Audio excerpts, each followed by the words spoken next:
Charlie Kirk's form of Christianity is a form of white supremacy by which I have a theory that in America there are two types of main Christianity.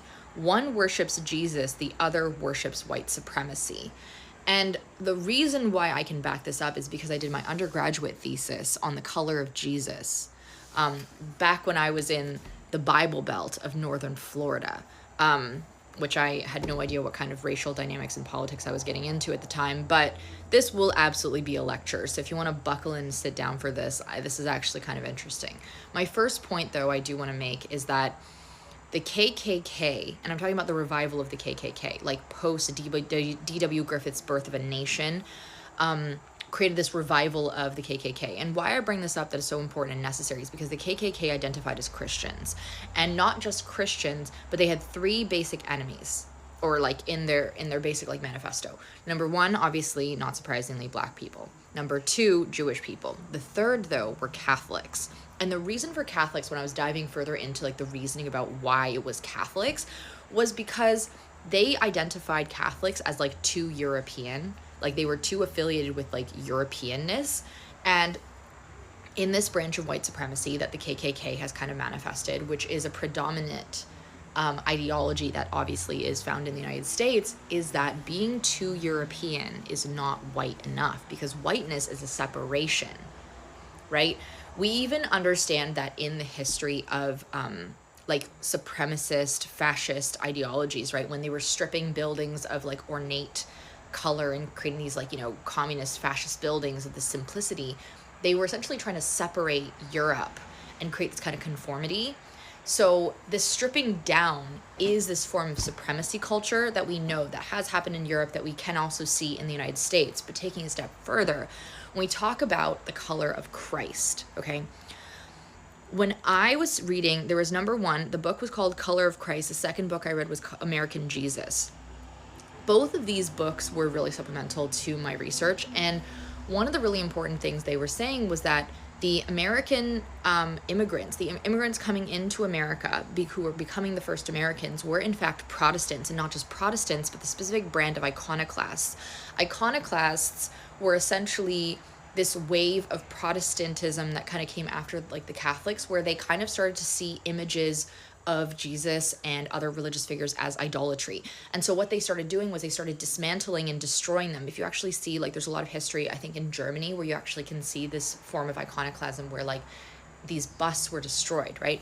We know that it was what was his name? Saint John of Damascus, I believe, who argued that the images of Jesus were not in fact idol worship, because they were representations of what we were worshiping. We weren't worshiping the idols themselves. I believe it was John of Damascus. I have to double check on that. But when we look at these other forms of images of Jesus, right, there were essentially no images of Jesus under these Protestant circles that were manifesting in America. And I know people can say, well, what about the Catholics that were like on Spanish territory? Well, Spanish territory was not America yet. And that is also really important to me.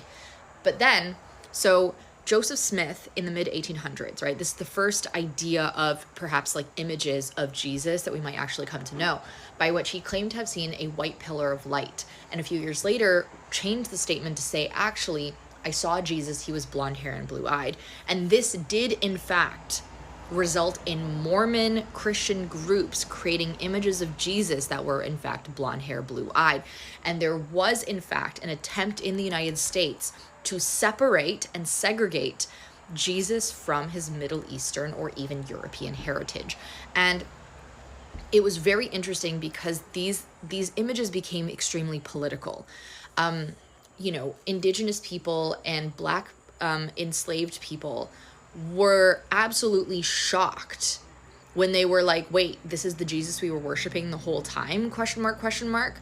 But we also did notice really interesting, like, weird manifestations of this image of like white Jesus, by which in the time of Jewish refugees trying to flee and enter into America, there was actually really big movements of Americans who are trying to be like, well, Jesus wasn't Jewish, he was blonde hair, blue eyed, therefore we don't need to help these Jewish people who are trying to escape the, you know, the Nazi fascist regimes. So it is really interesting to look at from this particular lens, because when you look at people like Charlie Kirk and the values that they worship and how far they have absolutely separated from the actual teachings of Jesus, right? But still claim to worship Jesus.